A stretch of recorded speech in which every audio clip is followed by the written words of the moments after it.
me, guys. Excuse me. Still on the side for us, or you still on this side? They are with us. They are with us during the delegation.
They said they are with me. Nobody's talking kind of stuff. So, it's important to me.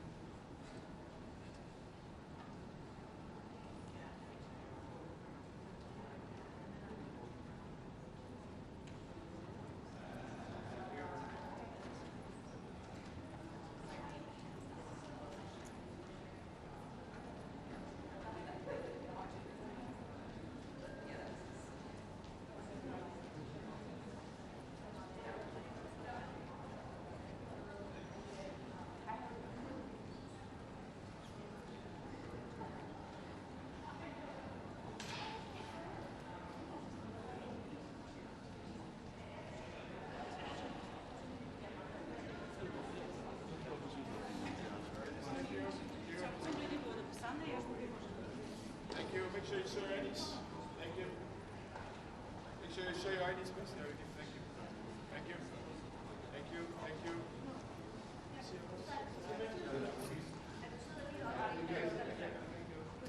Thank you. We'll stay out. We'll stay out here. You inside? Thank you. Thank you. Thank you. Show your IDs. Thank you. Actually, thank you. Thank you. Thank you. Guys, do us a favor. Either you stay on the other side there, or you move down there. Nobody stays on this. Thank you. Thank you.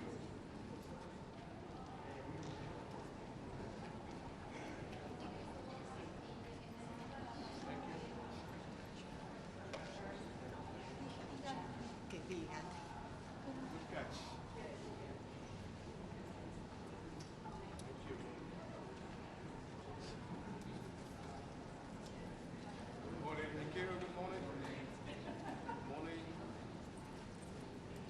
IDs, please. Thank you. Morning. Thank you. Morning.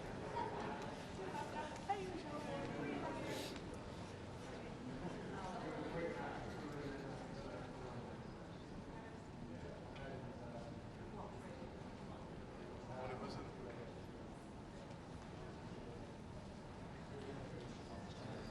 Thank you.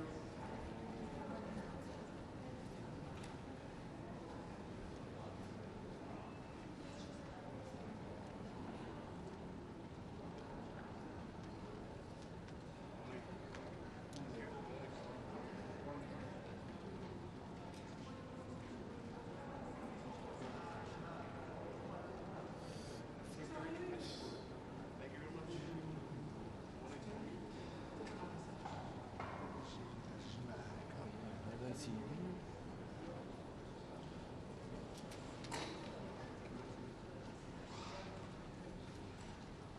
Morning.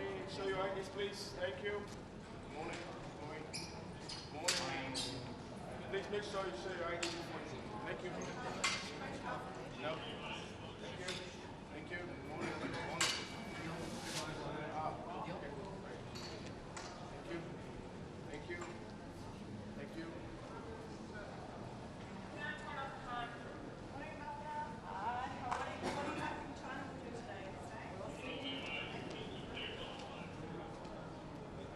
Morning. Thank you. Morning. Thank you. Are you good? Okay, thank you.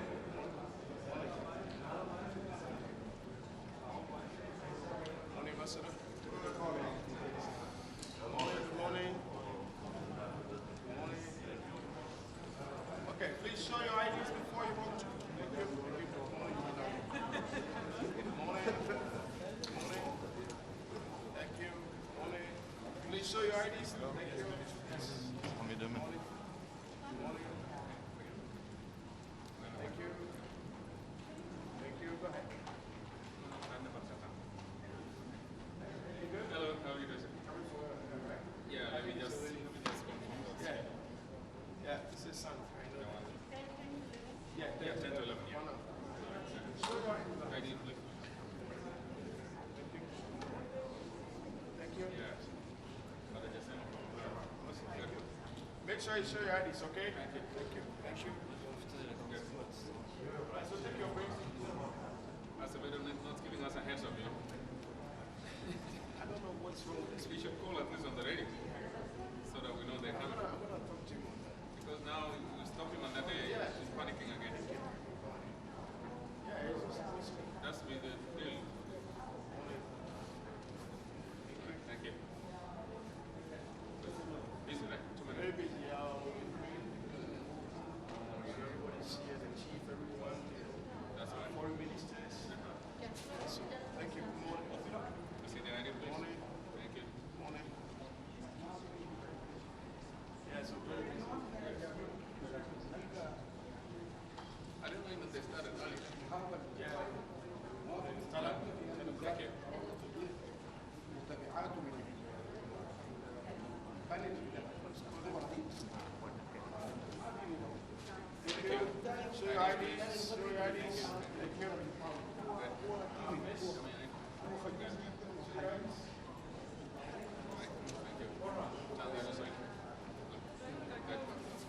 I need, please.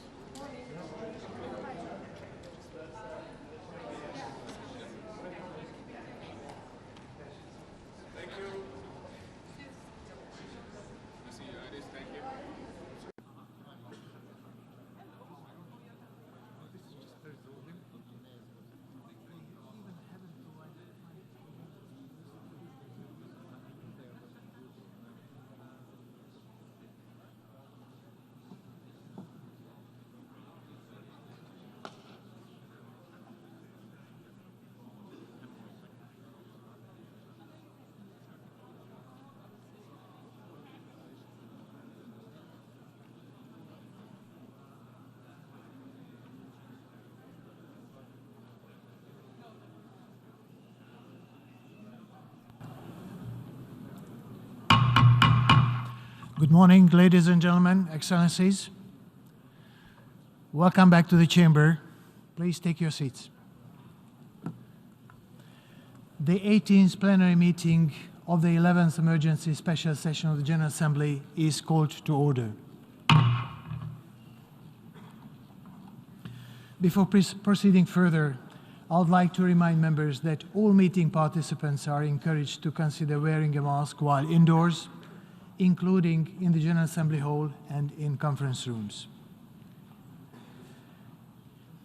Now, following up on the discussions we had yesterday, I give the floor to the distinguished representative of His Excellency Lars Løkke Rasmussen, Minister of Foreign Affairs of Denmark, speaking on behalf of the Nordic countries.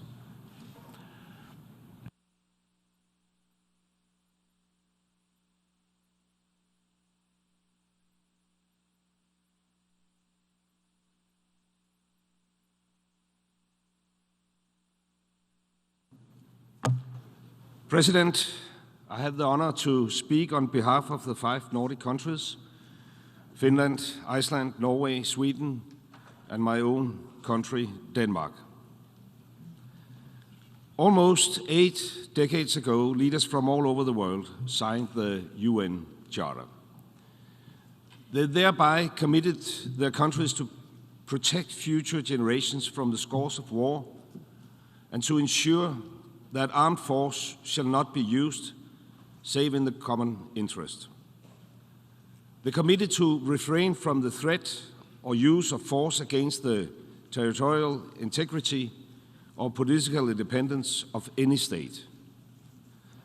They committed to settle the international disputes by peaceful means. But 1 year ago, air raid sirens sounded across Ukraine, and Russia tanks crossed the Ukrainian border. Russia chose to launch an unprovoked and brutal war of aggression on a sovereign and peaceful neighbor in blatant violation of the UN Charter. So far, many thousands have lost their lives.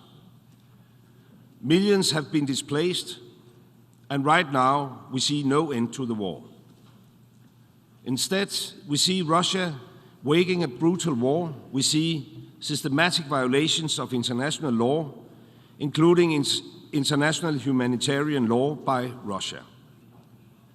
Inhumane attacks on civilians, on critical infrastructure, healthcare facilities, schools, residential areas. We see sexual violence and civilians, including children, being forcibly deported out of Ukraine. And we see forced adoption of children in violation of international law. We have a joint responsibility to stand up against all violations of international law, wherever they occur. A responsibility to ensure that war crimes and other atrocities are investigated and perpetrators held to account. Today, a resolution for peace will be put before us. A resolution which, in essence, asks us to denounce this brutal aggression, asks us to support a comprehensive, just and lasting peace based on the principle of the UN Charter, to support territorial integrity and demand that Russia immediately, completely, and unconditionally withdraw its forces from the territory of Ukraine within its internationally recognized borders. A resolution that urges us to cooperate in the spirit of solidarity to address the global impact of the war. Distinguished colleagues,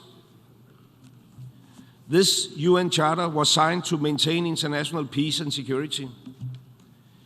It clearly prohibits aggression and wars of conquest, like the ongoing Russian aggression against Ukraine.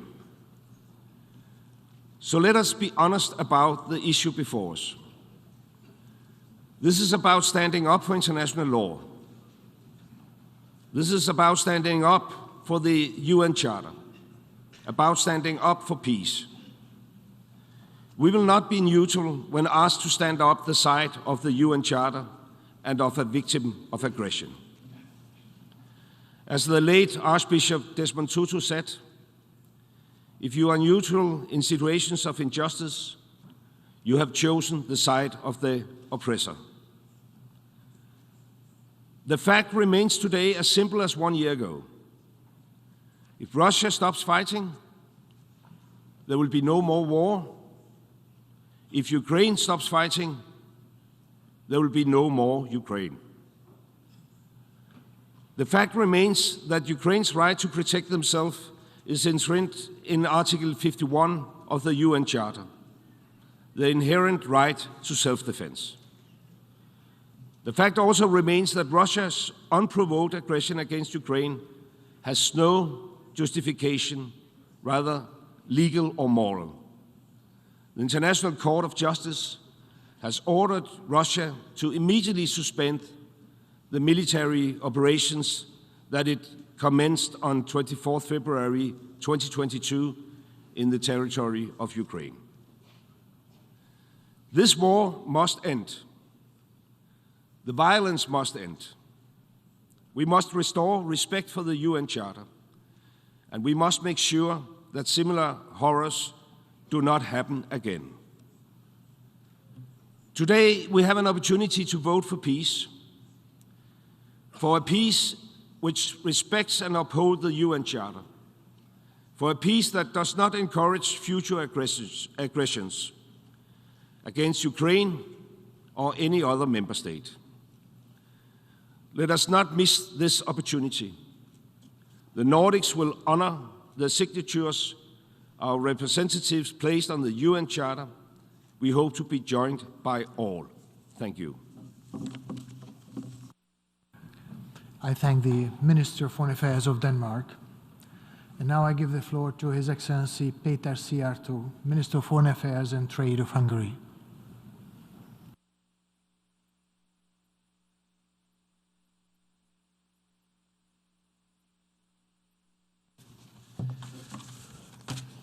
Tisztelt Elnök úr, dear Mr. President, Ministers, Excellencies, dear colleagues, I am representing proudly a country, Hungary, which is a direct neighbor to Ukraine. Being a direct neighbor to a country in war means that the impacts of the war are severe and immediate on us. And we are faced with the tragic consequences of this brutal war day by day. Therefore, Hungary is carrying out the largest humanitarian operation ever of our history. Up to now, we have received more than 1 million refugees. Obviously, we ensure them full and equal access to our education and healthcare system. We give incentive to companies in Hungary in order to encourage them to employ refugees. And already 1,300 schools and kindergartens in Hungary are enrolling refugee kids and refugee students. Believe me, it is heartbreaking to see those torn apart families who are arriving to Hungary on a daily basis, kids only with their mothers, leaving the fathers behind. Based on our experience in the neighborhood, dear colleagues, this war has only brought suffering, and this war has no winners. This war does have only losers. Hundreds or even thousands of people are killed on a daily basis. Therefore, the most important duty of the international community should be to save lives. And of course, the question must be raised how it is possible. How it is possible to save lives of the people. The answer, it is simply to be said, more complicated to achieve, but the answer is peace. We can save lives of the people by creating peace. And based on our experience, it became already pretty obvious that neither delivery of weapons nor sanctions, those measures do not save lives. To the contrary, they contribute to the prolongation and the risk of escalation of this war, and they bring more suffering. That's why, dear Mr. President, dear colleagues, Hungary calls on the international community to finally start to concentrate on how to establish an immediate ceasefire and how to contribute to launching peace talks as soon as possible. Peace talks which should come to an agreement about a sustainable peace in our neighborhood. And we also know from our sad experience that peace can only be reached through dialogue and discussion. Therefore, channels of communication must be kept open. If channels of communication are being cut, then it means that the hope for peace is given up as well. And here, Mr. President, I do believe that United Nations should fulfill its role. We all know that the United Nations, as an institution or as an organization, has not been created as an integration of like-minded countries. United Nations have been created to serve as a platform for dialogue for those who even consider each other as enemies. Therefore, we urge talks between Russia and the United States to be started as soon as possible in the framework of the United Nations. We Hungarians, I want to underline again, we are living in the neighborhood. And I can imagine that the situation in Ukraine might seem less serious from hundreds or thousands of kilometers away, or even from an ocean away. But believe me, believe us, in the neighborhood we are pretty much aware that we are in the 25th hour. And although Hungarian people are absolutely not responsible for the outbreak of this war, and although it is not our war, but still Hungary and the Hungarian people have already paid a very high price for this war. And Mr. President, when I say this, I do not only speak about the skyrocketing inflation. I do not only speak about the extra 10 billion euros which have been added to our energy bill within the last year, but I do speak about the high number of those Hungarians, members of the Hungarian community in Ukraine, who have died on the front line. And we do not want any more people to die. That's why we urge all actors of international political life to refrain from decisions, measures, and statements which bring the risk of prolongation or escalation of this war. Because I would like to remind all those big and strong countries who represent war rhetoric that they have not lost any lives in this war yet. But we Hungarians, we definitely did. Dear Mr. President, you know it very well, we Hungarians are living in Central Europe, and we have understood very clearly the lesson of history. We all know that whenever there was a conflict between East and West, we in Central Europe, we have always lost. Therefore, another major East-to-West conflict would definitely be against our national interest. Complete generations in Hungary have lost decades from their lives because of the Cold War, and we do not want to lose more. We do not want the world to be divided into blocks again. Instead of blocks, we want connectivity and cooperation. And we do not want this regional war to become a global one. None of us should forget, dear colleagues, none of us should forget that war is always a failure of diplomacy, and peace is always a success of diplomacy. That's why I hope all of us will multiply our diplomatic efforts in order to create peace finally in our neighborhood. We hope that 2023 will be a year of peace and reconstruction. Elnök úr, köszönöm szépen. Thank you so much for your kind attention. I thank the Minister of Foreign Affairs of Hungary. Köszönöm, Miniszter úr. Now I give the floor to Her Excellency Olta Jacska, Minister for Europe and Foreign Affairs of Albania.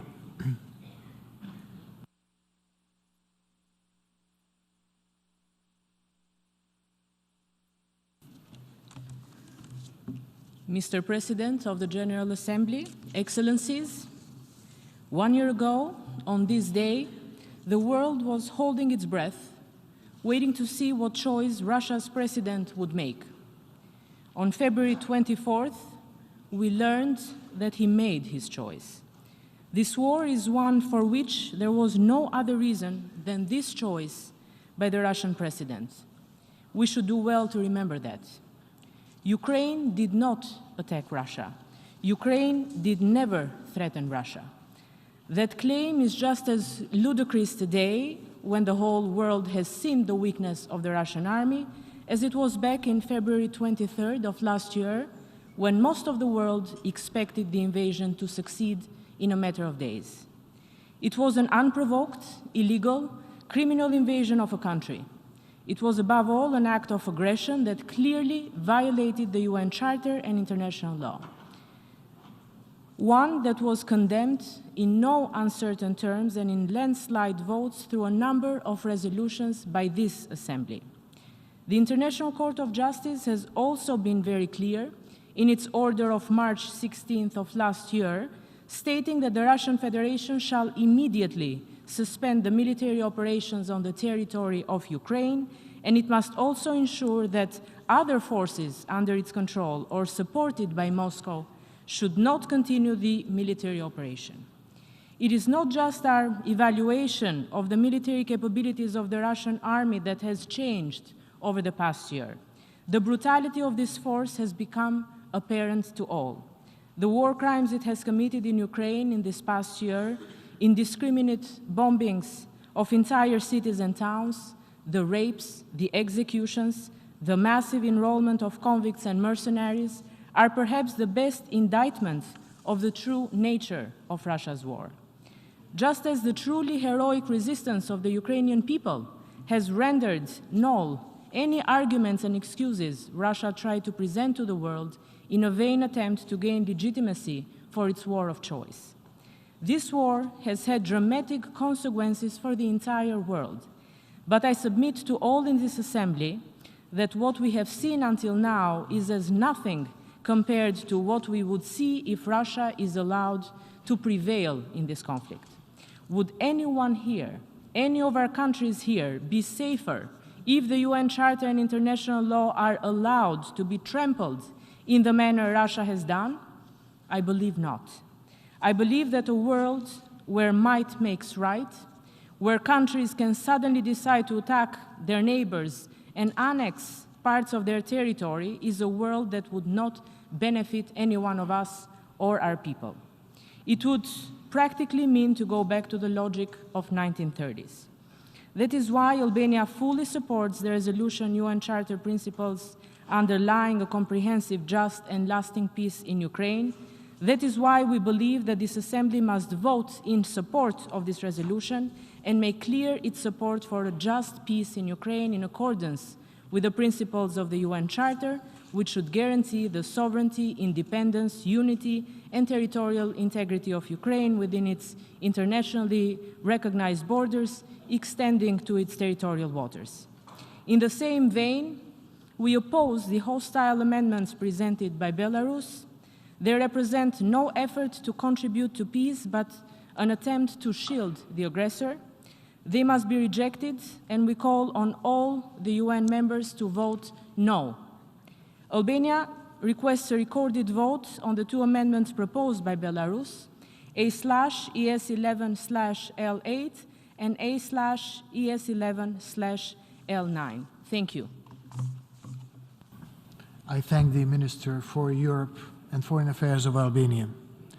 Now I give the floor to Her Excellency Catherine Colonna, Minister for Europe and Foreign Affairs of France.